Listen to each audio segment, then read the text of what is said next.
Bullets whistled past us. Shells screeched over us. Canister and grape fell about us. Comrade after comrade dropped from the ranks, but on the line went.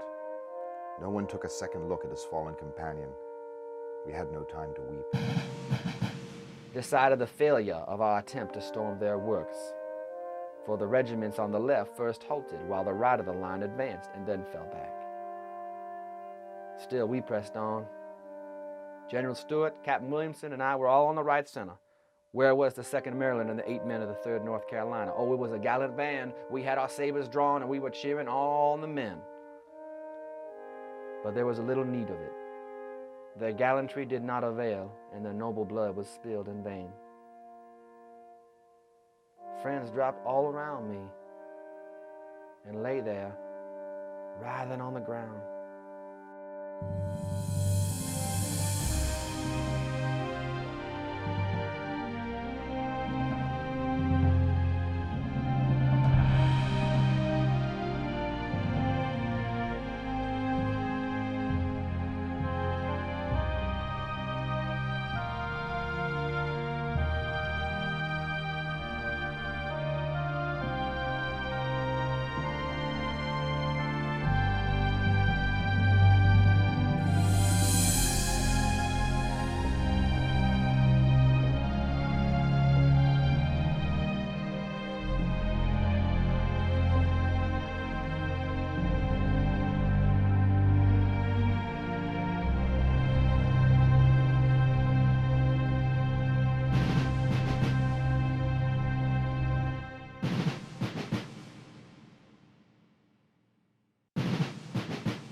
Dear brother, my position as a staff officer gave me an opportunity to see much, perhaps as much as any one person of that conflict.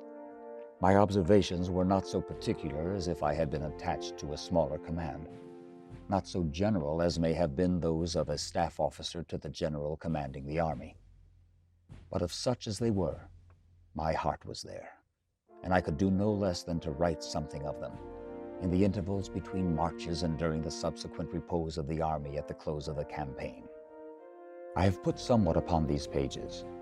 I make no apology for the egotism, if such there is, of this account. It is not designed to be a history, but simply my account of the battle.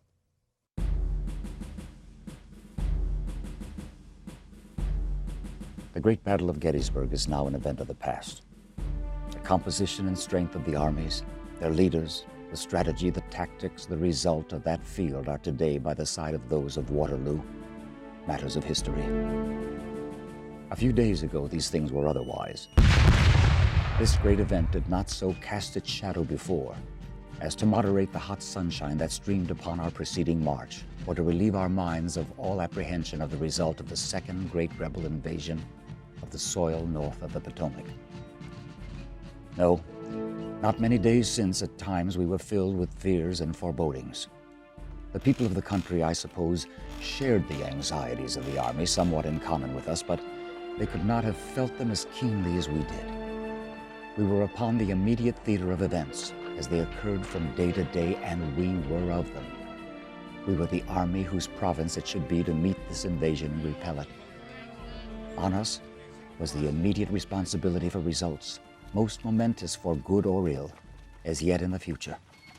And so, in addition to the solicitude of all good patriots, we felt that our own honor as men and as army, as well as the safety of the capital and the country, were at stake.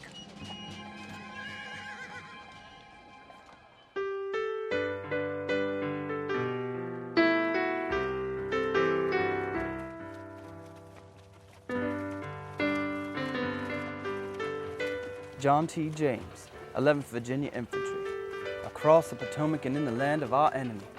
How often had we looked forward and hoped for the long-expected time. Virginia, our native state, was now for a time at least to be freed from the desolation and cruelties incident to the presence of an armed foe, whilst the land of our enemy was to receive some of the treatment, but not all thanks to our great-hearted general, which had been so lavishly dealt to ours. Everything seemed to favor us. An army that had never been defeated, flushed by recent brilliant victories, and now by marching against its old antagonist, an antagonist we had met so often, and whipped as often as we had met. On we march. The infantry of the enemy was at this time in the neighborhood of Hagerstown, Chambersburg, and some had been at Gettysburg, possibly were there now. Gettysburg was a point of strategic importance, a great many roads, some 10 or 12 at least, concentrating there, so the army could easily converge to, or, should a further march be necessary, diverge from this point. Not a favorable time, one would be apt to suppose, to change the general of a large army on the eve of battle, the result of which might be to destroy the government and country. But it should have been done long before. At all events, any change could not have been for the worse, and the administration, therefore, hazarded little in making it now. Meade was not as much known in the army as many of the other corps commanders, but the officers who knew all thought highly of him. A man of great modesty, with none of those qualities which are noisy and assuming and hankering for cheap newspaper fame. I think my own notions concerning General Meade at this time were shared quite generally by the army. At all events, all who knew him shared them. From this moment, my own mind was easy concerning results. I now felt that we had a clear-headed, honest soldier to command the army, who would do his best always, that there would be no repetitions of Chancellorsville. General Meade, therefore, resolved to try to seize Gettysburg, and accordingly gave the necessary orders for the concentration of his different columns there. Under the new auspices, the army brightened and moved on with a more elastic step towards the yet undefined field of conflict.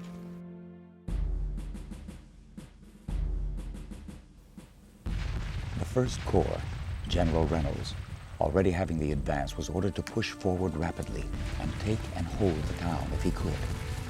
The rest of the army were assembled to his support. Buford's cavalry cooperated with this corps, and on the morning of the 1st of July found the enemy near Gettysburg and to the west and promptly engaged him. Our pickets, pursued by the skirmishers, were nearing Willoughby Run. Archer's brigade in line of battle came in sight, marched by their guns, and descended the slope. Shots and shells fired over our heads fell thick and fast around our brigade. Their position was hot and critical. To the left and rear, General Reynolds with Wadsworth's division of his own corps, following the sound of our guns, was coming across the meadow on the double quick. As Archer's brigade crossed the run, Meredith's, the Iron Brigade, came into our left and in advance under cover of McPherson's woods.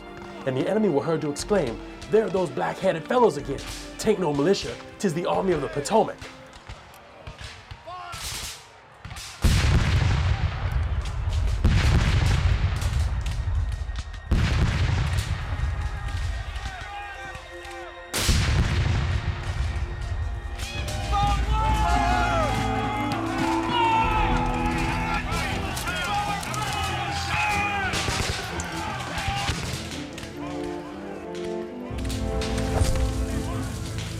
Forward, men! Drive those fellas out of there! Forward, for God's sakes, forward!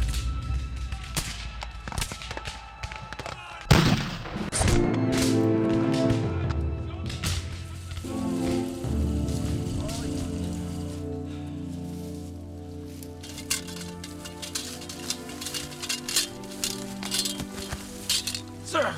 Sir!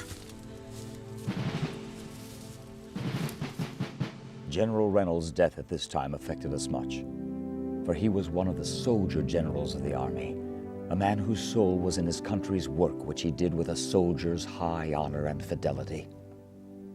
I remember seeing him often in the First Battle of Fredericksburg. He then commanded the First Corps, and while Meade's and Gibbon's divisions were assaulting the enemy's works, he was the very beau ideal of the gallant general. Mounted upon a superb black horse, with his head thrown back and his great black eyes flashing fire, he was everywhere upon the field, seeing all things and giving commands in person. He died, as many a friend and many a foe to the country have died in this war.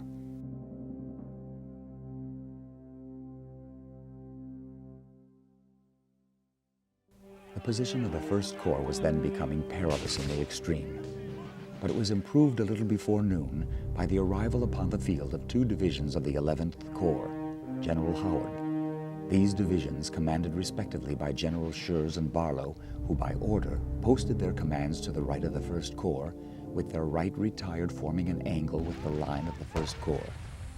Between 3 and 4 o'clock in the afternoon, the enemy, now in overwhelming force, resumed the battle with spirit. Jack Marshall Meredith, chaplain 47th Virginia Infantry, Heath's Division. When we reached the crest, the cavalry was gone, and seen a mile away withdrawing to the summit of another ridge. General Heath moved in line of battle slowly but steadily across the valley, charged, and drove back this cavalry, now supported by infantry. This must have been only a brigade of the Federal Infantry Corps, for it fell back on the ridge just west of Gettysburg. Corporal Orson B. Curtis, 24th Michigan Infantry, Meredith's Brigade. The enemy having completely drawn 2 battle lines in front and on the flanks of the 1st and 11th Corps, the onset of the battle was again sounded. Their serpentine lengths of gray soon appeared, their right overlapping the Federal left by a quarter mile. Heath's division had suffered the loss of 2/3 of Archer's brigade, but now held the center of attack on the right and left of the Cashtown Pike. Here, for 2 hours, the fight was hot and steady. The 19th Indiana fought valiantly, but overpowered by flanking numbers with the disadvantage of position, they were forced back after severe loss and formed a new line. I looked down and saw a level valley in which Gettysburg lay and could distinguish Early's division forming line. No doubt the appearance of Early's division coming up in their rear completed their defeat. Captain A.M. Edwards took our flag and waving it, the men who were left gallantly rallied to it, as well as some of the rest of the Iron Brigade. This was the last stand made by the Union troops on that part of the field. The portion of the 11th Corps making but feeble opposition to the advancing enemy soon began to fall back. Alfred P. Carpenter, Company K, 1st Minnesota. From our front, the ground sloped some 60 rods to a ravine wooded with small trees and brush. Beyond was a plain, 3/4 of a mile in width and about 2 miles long. Back over this plain, our men were hurrying in confusion, followed by Rebs in a most disorderly manner, while a fresh body of U.S. troops were advancing and drove the Rebs before them.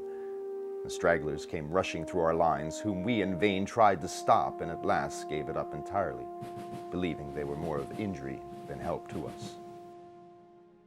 The enemy did not see fit to follow, or to attempt to, further than the town, and so the fight of the 1st of July closed here.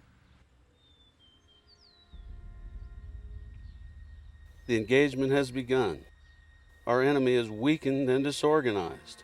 We must make the most we can of the means of resistance we possess, and gratefully accept the measure of success with which God has blessed our efforts. The courage of our soldiers, the justice of our cause, and the constancy and prayers of our people. Let the peace begin here on northern soil, as a result of this victory, which I trust is so very near at hand. When peace is proposed to us, it will be time enough to discuss its terms, and not the part of prudence to spurn the proposition in advance. Should the belief that peace will bring back the Union become general, the war would no longer be supported in the North. And that, after all, is what we're interested in bringing about. But there should be no doubt that the desire of our people for a distinct and independent national existence will prove as steadfast under peaceful measures as it has shown itself in the midst of war. Your obedient servant, General Robert E. Lee.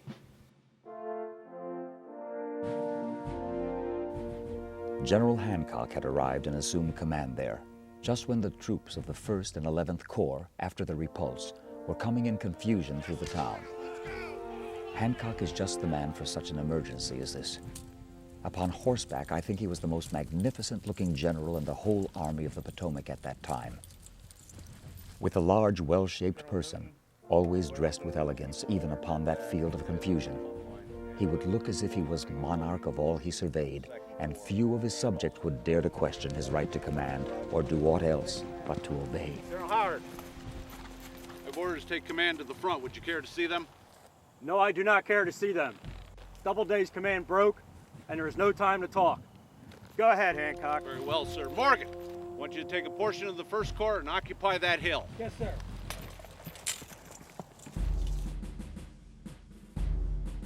The rebel infantry consisted of 3 Army Corps, each consisting of 3 divisions. Longstreet, Ewell, the same whose leg Gibbon's shell knocked off at Gainesville on the 28th of August last year, and A.P. Hill, each in the rebel service having the rank of lieutenant general, were the commanders of these corps. General Longstreet. Good evening. Good evening, General. How are you this evening? Fine, sir. Where's your corps? My corps is back the other side of Cashtown right now in camp. They pulled out of Chambersburg early this morning, but they're jammed up back there. The lead elements are jammed up behind the supply trains. Johnson come down the Mummersburg Road and got to see all the roads clogged up with his wagons. There's nowhere to park them. We're just going to have to wait till they get out of the way. Longstreet's division commanders were Hood, McLaws, and Pickett. Ewell's were Rhodes, Early, and Johnson. And Hill's were Pender, Heath, and Anderson. Bring up my corps as soon as I can, sir. Very well. Good evening, sir. Good evening to you. The night before a great pitched battle would not ordinarily, I suppose, be a time for much sleep for generals and their staff officers. We needed it enough, but there was work to be done. This war makes strange confusion of night and day. I did not sleep at all that night. It would perhaps be expected on the eve of such great events that one should have some peculiar sort of feeling, something extraordinary, some great arousing and excitement of the sensibilities and faculties commensurate with the event itself. This certainly would be very poetical and pretty. But so far as I was concerned, and I think I can speak for the Army in this matter, there was nothing of the kind. Men who had volunteered to fight the battles of the country had met the enemy in many battles and had been constantly before them, as had the Army of the Potomac, were too, old soldiers and not long ago too, well had weighed chances and probabilities to be so disturbed now. Now, I believe the Army slept soundly that night, and well, and I'm glad the men did, for they needed it.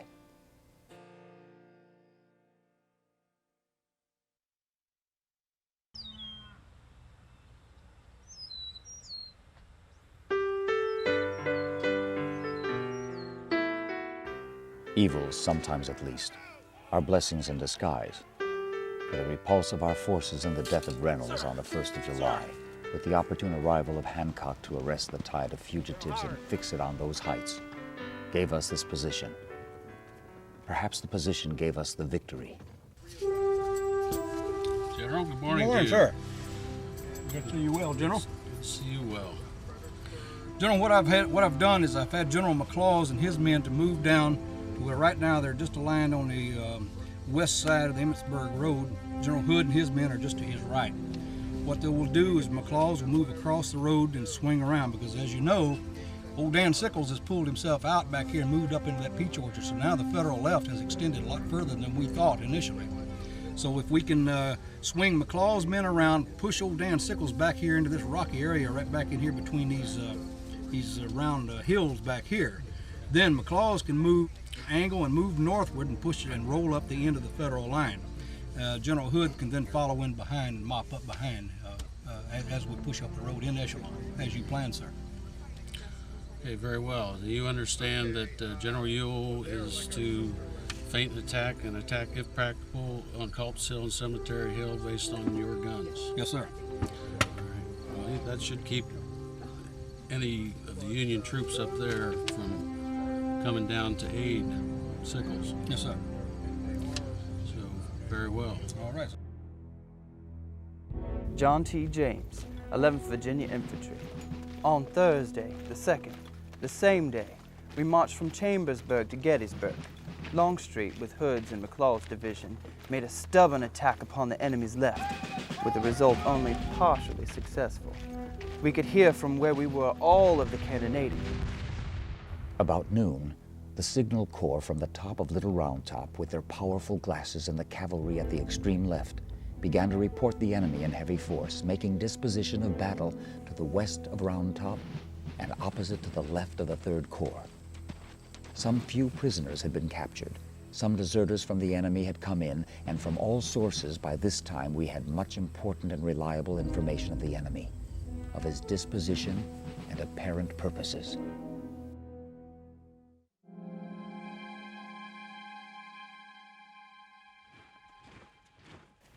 General Sickles commenced to advance his whole corps from the general line straight to the front, with a view to occupy the second ridge along and near the road. What his purpose could have been is past conjecture. It was not ordered by General Meade, as I heard him say, and he disapproved of it as soon as it was made known to him. General Meade, sir. General Sickles, you are out too far, sir. What do you mean, sir? Well, this is your position. Behind us here on that ridge, Cemetery Ridge. Sir, my position runs from that peach orchard back to that rocky hill, and then along Gettysburg Road.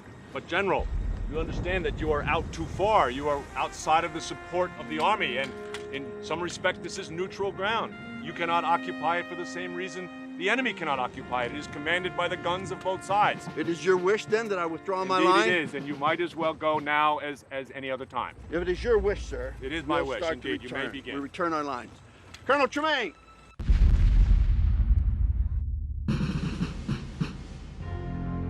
We were in this wheat field, and the grain stood almost breast high. The Rebs had their slight protection, but we were in the open, without a thing better than a wheat straw to catch a mini ball that weighed an ounce. Of course, our men began to tumble. They lay where they fell, or, if able, started for the rear. The advance was made in good order, and upon reaching the belt of woods in front, a vigorous fire opened upon the enemy's front and flank, causing his line to recoil in confusion. I felt a blow on the left leg, and it gave way, so I knew the bone was broken. This stroke did not hurt, and I did not fall, but turned around and made a number of hops to the rear when my foot caught the tangled grain, and I went down full length.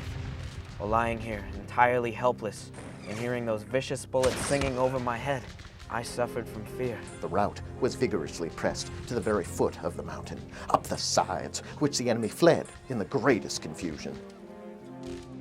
After a while, I was aware that a skirmish line was coming from the front, and soon discovered that the skirmishers were not clothed in blue. These gentlemen in gray moved back in the same manner they had advanced, greatly to my relief. Lieutenant Charles A. Fuller, 61st New York Infantry, Cross's Brigade. Nothing but the exhausted condition of the men prevented them from carrying the heights. Major Henry D. McDaniel, 11th Georgia Infantry. The rebel, as anticipated, tries to gain the left of the Third Corps, and for this purpose is now moving into the woods at the west of Round Top. We knew what he would find there. No sooner had the enemy gotten a considerable force into the woods mentioned in the attempted execution of his purpose than the roar of the conflict was heard there also. The 5th Corps and the 1st Division of the 2nd were there at the right time and promptly engaged him, and there too the battle soon became general and obstinate. Now the roar of battle has become twice the volume that it was before, and its range extends over more than twice the space. The enemy skirmishers were in full view. The dead of the battle which had been fought the day before lay in many places over the ground, and also a large number of the wounded of both armies were seen lying about the farmhouses which we passed. As soon as everything was adjusted, the advance was ordered. As soon as we came in sight, a furious blast of cannon broke from the tops of the hills and mountains around, and a terrific cry and screams of shells began.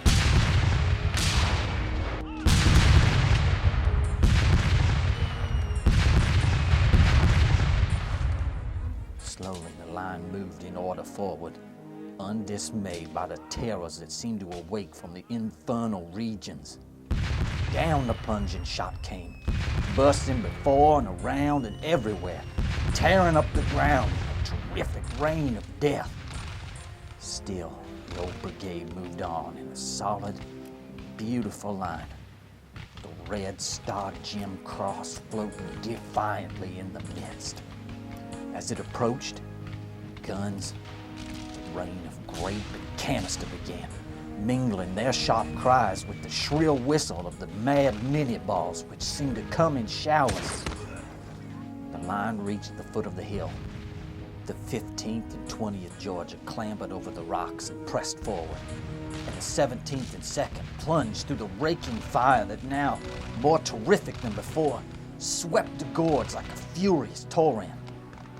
The enemy, dismayed at such daring, began to break before the fire, which was now hurled through his ranks. The gunners fled their guns, leaving 3 splendid parrot pieces which had been pouring death into the old brigade for 1 mile. The hill and its artillery was ours. Tout le monde, 17th Georgia Infantry, Benning's brigade. Soon the whole crest artillery and infantry is one continued sheet of fire. From Round Top to near the cemetery stretches an uninterrupted field of conflict. There is a great army upon each side, now hotly engaged.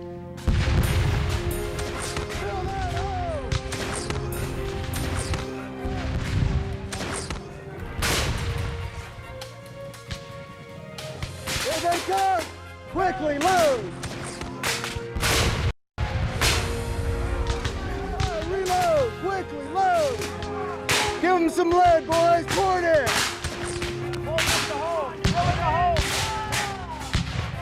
There they are! Get it to them, man!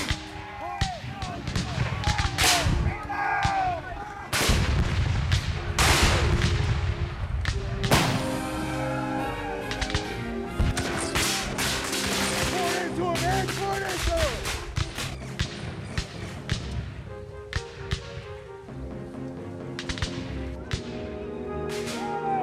Send them back out of that! Sir, the men are almost out of ammunition. I don't think we can hold this spot much longer. You want us to fall back? No. Commander, you're at the end of the Union line. Give the order to fix bayonets. Yes, sir.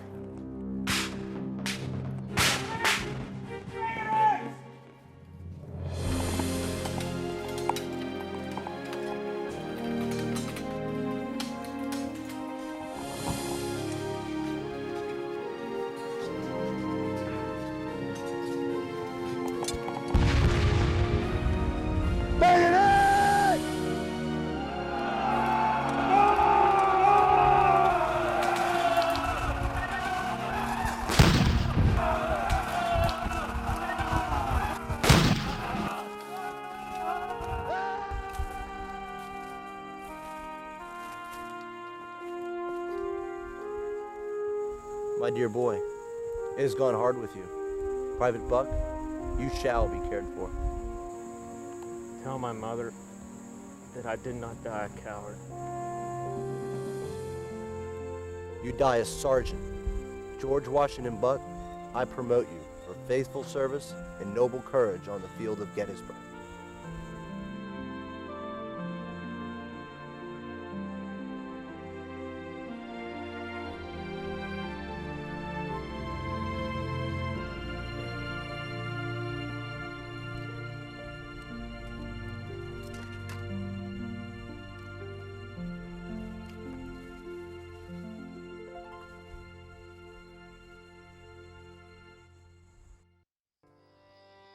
The fight done, the sudden revulsions of sense and feeling follow, which more or less characterize all similar occasions.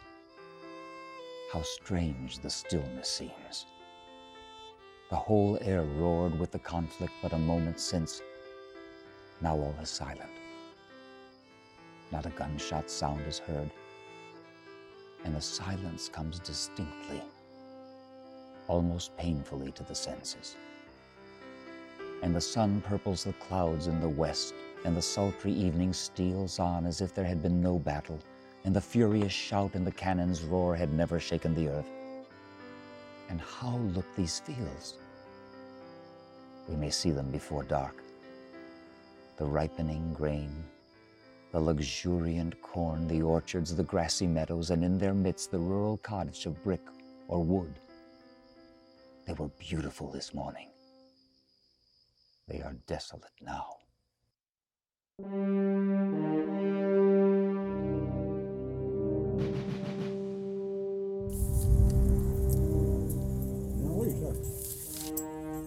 Straight.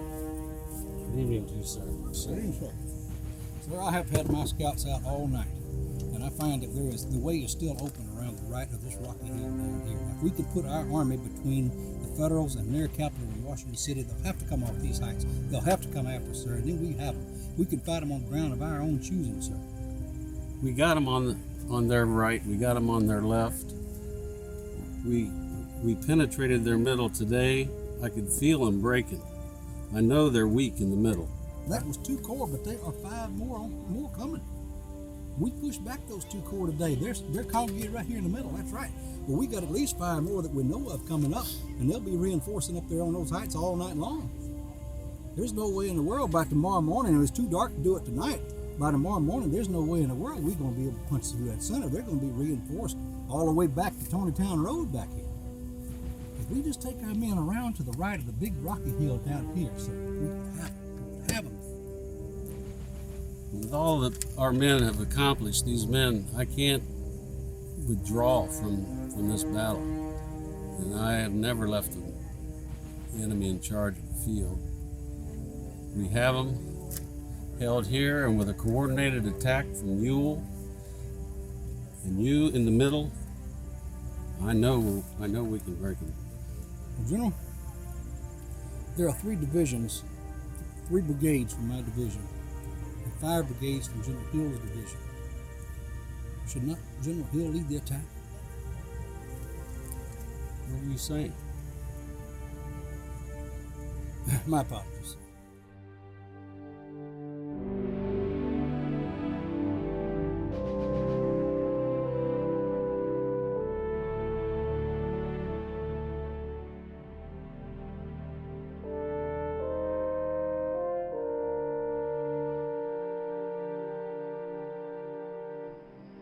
This army of the rebel infantry, however, is good. To deny this is useless. I never had any desire to. And if one should count up, it would possibly be found that they have gained more victories over us than we have over them. And they will now doubtless fight well, even desperately. And it is not horses or cannon that will determine the result of this confronting of the 2 armies, but the men with the muskets must do it. The infantry must do the sharp work.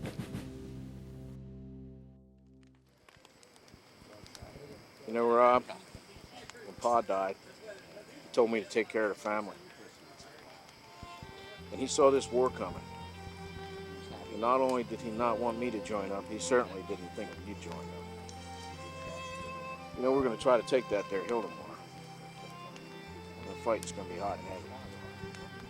And I want you to hang back tomorrow. What? I want you to hang back tomorrow now. Oh, come on, Harry. I am a grown man now. I can take care of myself. Listen to me now. I got to take care of you. Look, the picture of Ma. What are we going to say to Ma? I don't want to be writing no letters home. Now, you're hanging back tomorrow.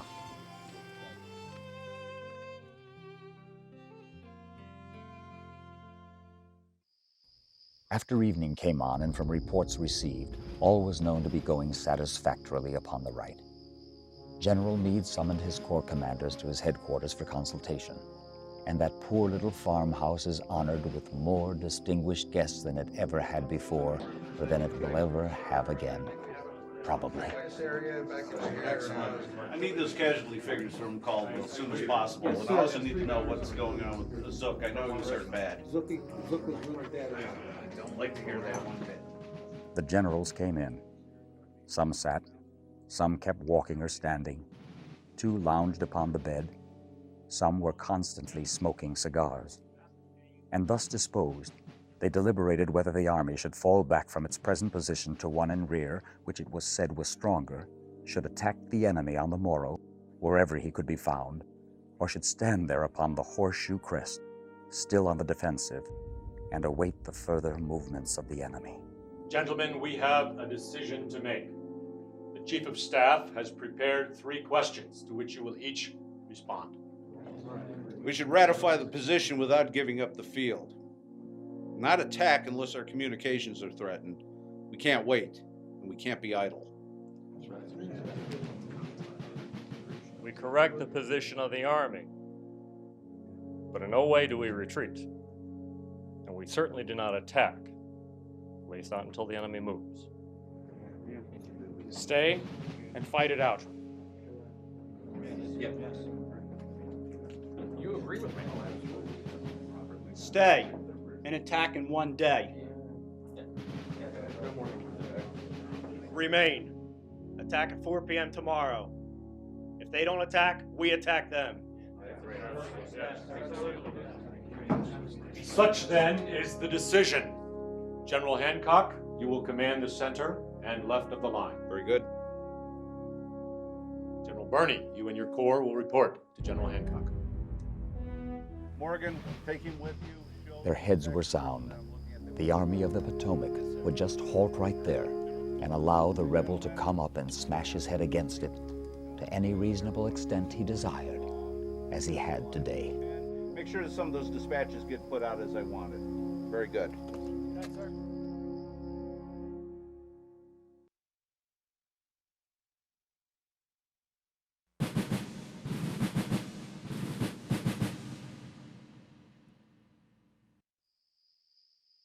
At 4 o'clock in the morning of the 3rd, I was awakened by General Gibbons pulling me by the foot and saying, "Come, don't you hear that?" I sprang up to my feet. Where was I? A moment, and my dead senses and memory were alive again, and the sound of brisk firing of musketry to the front and right of the 2nd Corps, and over at the extreme right of our line, where we heard it last night, brought all back to my memory. We were surely on the field of battle, and there were palpable evidences to my reason that today was to be another of blood. Oh, for a moment the thought of it was sickening to every sense and feeling. But the motion of my horse as I galloped over the crest a few minutes later, and the serene splendor of the morning now breaking through rifted clouds and spreading over the landscape, soon reassured me. Come day of battle, up rebel hosts and thunder with your arms. We are all ready to do and to die for the Republic. Reverend Randolph H. McKim, the enemy was evidently before us in immense numbers and posted behind 2 lines of breastworks. To resist them, we had but 1 division.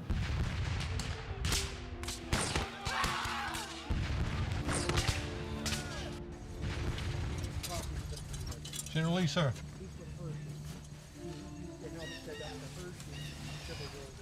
What is that artillery flyer? Good morning. General Ewell is engaged, sir. How can that be? He was attacked, sir. Have you heard anything from General Longstreet? No, sir. I must get to General Longstreet. It was now, I think, about 9:30, and ever since 4 o'clock, the fire of the enemy had been almost continuous, at times tremendous.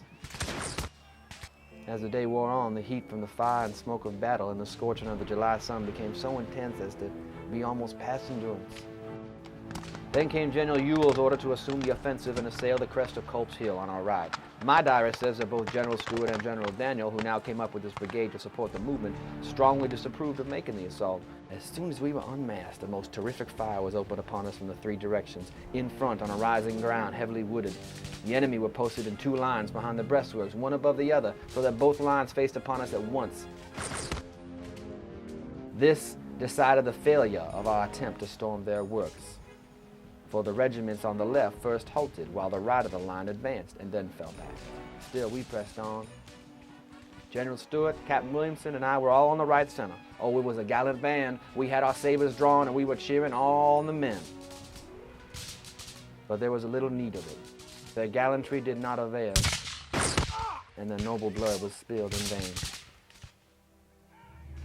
Friends dropped all around me and lay there, writhing on the ground.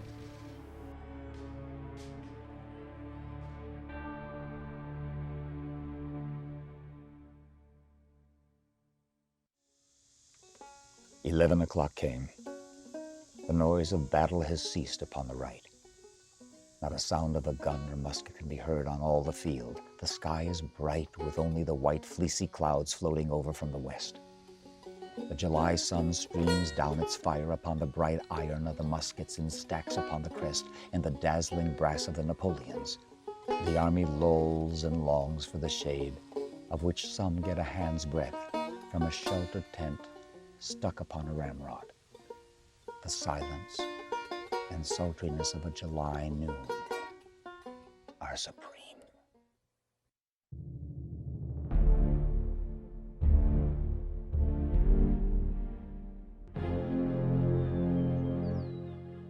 John T. James, 11th Virginia Infantry. Before daylight on Friday the 3rd, we were put in motion, and before 10 o'clock a.m., we occupied the ground from which the charge was made.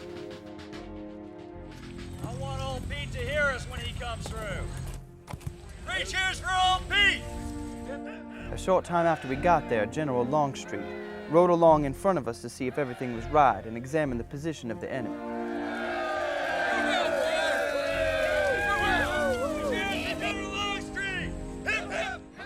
As soon as we saw this, we knew a fight, and a big fight at that, was brewing. And it was hardly necessary for General Kemper to come round, as he did, and tell us that our division was assigned the task of storming the heights in our front and capturing the artillery of the enemy. That the 2 signal guns would be fired upon our right, after which our artillery would open a heavy fire and continue for some time. Upon the cessation of the fire, we were to move forward and capture the heights, or die in the attempt. We waited patiently and wished, though dreaded, for the signal to commence the action and probably for the order that would seal our fate. We dozed in the heat and lolled upon the ground with half-opened eyes.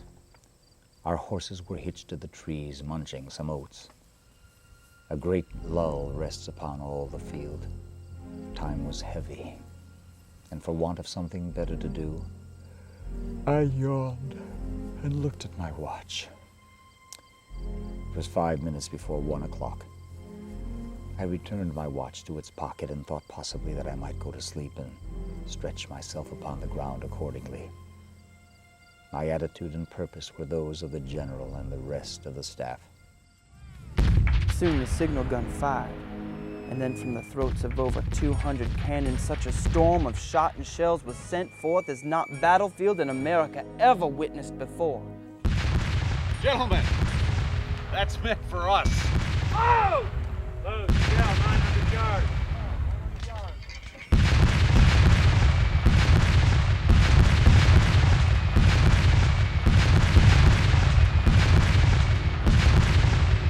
Alfred P. Carpenter, Company K, 1st Minnesota.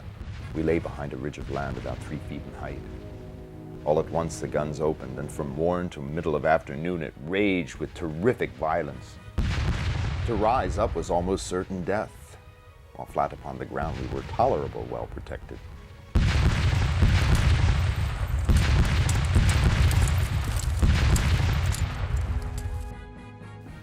If the shots went high enough to go above the ridge, they went over us.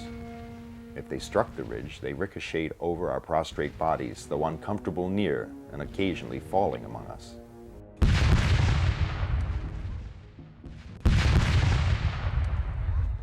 The Federals were not taken by surprise, for in a few seconds their solid shot was tearing up the ground around us, and their shells busting in our very faces. I have heard and witnessed heavy cannonading, but never in my life had I seen or heard anything equal to this.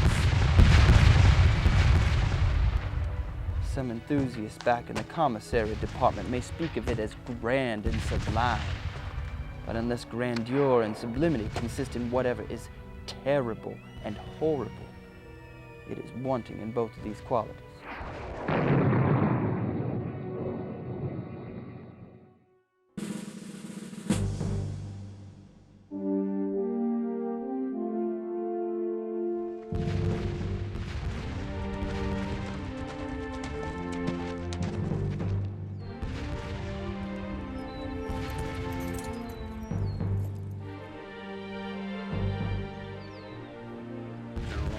General Lee, sir.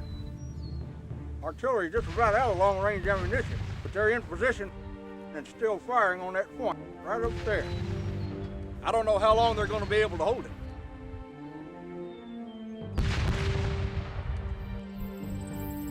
Is that all the artillery we have? That's all we have online, sir. The whole munitions train's been moved back. It'll take probably an hour to get resupplied.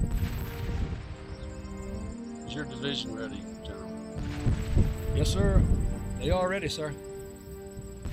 Those guns are still firing from that hill up there. Artillery will take care of those guns. Yes, sir. Now's the time. Yes, sir. General. We do our duty, General. Yes, sir. Right away. You have come a long way. You have to be sure that you should know that you are to remember old Virginia. To you, gentlemen.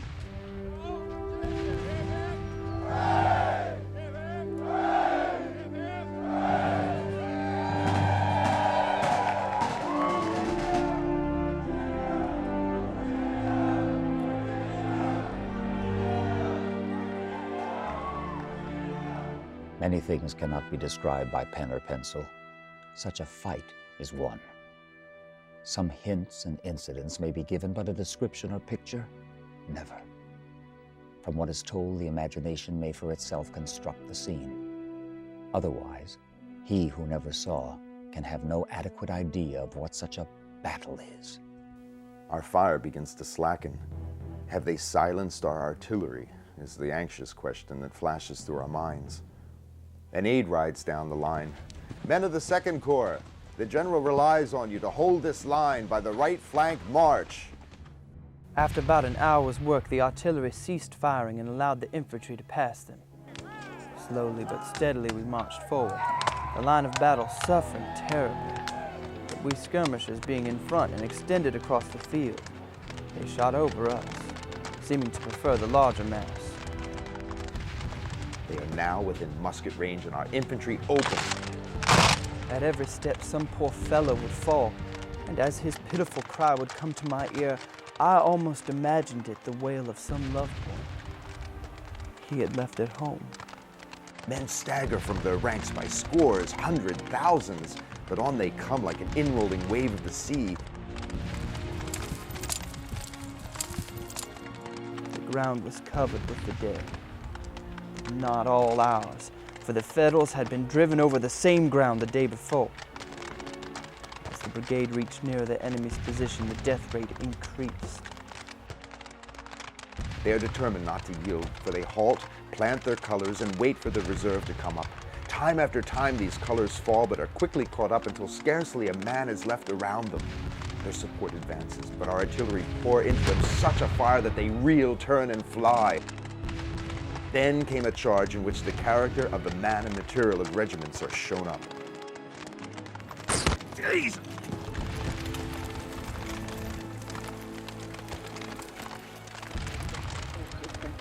That's fine.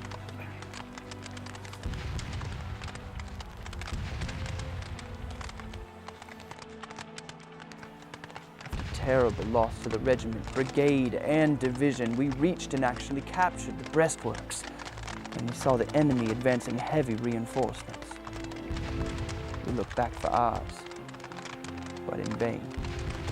We were compelled to fall back and had again as targets to their balls. Men fell about us unheeded, unnoticed. We scarcely knew they were falling, so great was the intensity of attention to the approaching foe. Oh, it was hard to be compelled to give way for the want of men, after having fought as hard as we had that day. For 2 hours, we had fought desperately. The men seemed inspired and fought with a determination unconquerable. Gentlemen, we drove in their flanks, damn it! Would to heaven Generals Hancock and Gibbon could have stood there where I did, and have looked upon that field. It would have done 2 men to whom the country owes much good to have been with their men in that moment of victory, to have seen the result of those dispositions which they had made.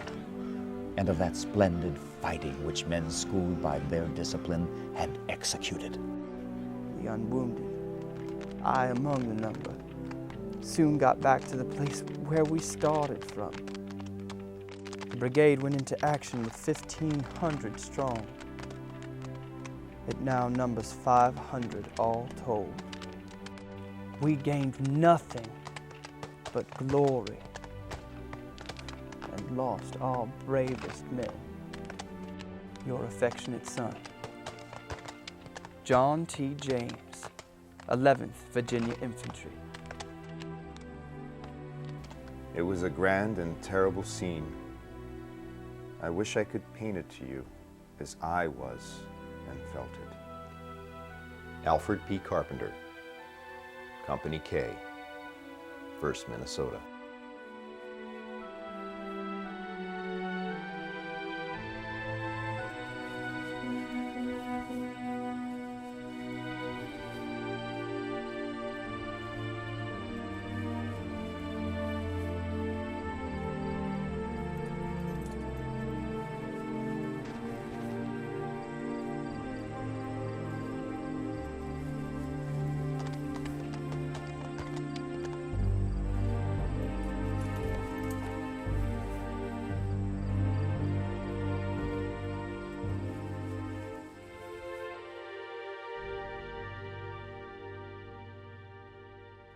Such was really the closing scene of the grand drama of Gettysburg. The enemy showed a determination and valor worthy of a better cause. Their conduct in this battle even makes me proud of them as Americans. They would have been victorious over any but the best of soldiers. Lee and his generals presumed too much upon some past successes and did not estimate how much they were due on their part to position, as at Fredericksburg, or on our part to bad generalship, as at the Second Bull Run and Chancellorsville. Another spring shall green these trampled slopes, and flowers planted by unseen hands shall bloom upon these graves. Another autumn, and the yellow harvest shall ripen there, all not in less, but in higher perfection for this poured out blood. In another decade of years, in another century or age, we hope that the Union, by the same means, may repose in a securer peace and bloom in a higher civilization. Frank Eratus Haskell.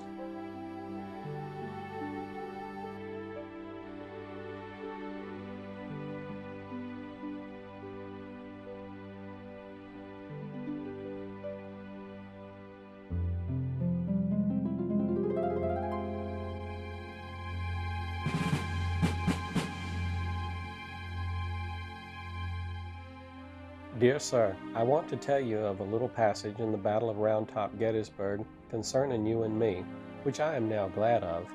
Twice in the fight, I had your life in my hands. I got a safe place between two trees and drew a bead fair and square on you. You were standing in the open, behind the center of your line, full exposed. I knew your rank by your uniform and your actions, and I thought it was a mighty good thing to put you out of the way. I rested my gun on a tree and took steady aim. I started to pull the trigger, but some queer notion stopped me. Then I got ashamed of my weakness and went through the same motions again. I had you, perfectly certain. But that same queer something shut right down on me. I couldn't pull the trigger and gave it up, that is, your life. I'm glad of it now and hope you are. I stood there alone on the storied crest till the sun went down as it did before over the misty hills, and the darkness crept up the slopes till from all earthly sight I was buried as with those before.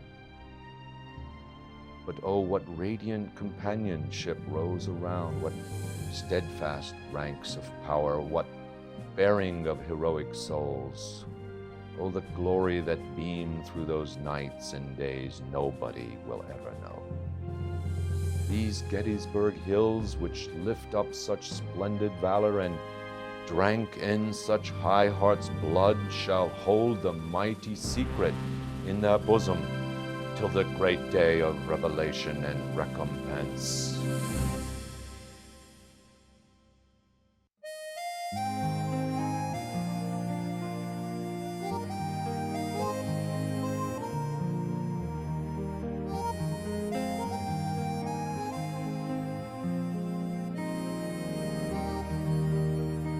Well, they say the war is over and the fighting's long been done, but I know that it's not over till my Johnny comes back home, for he said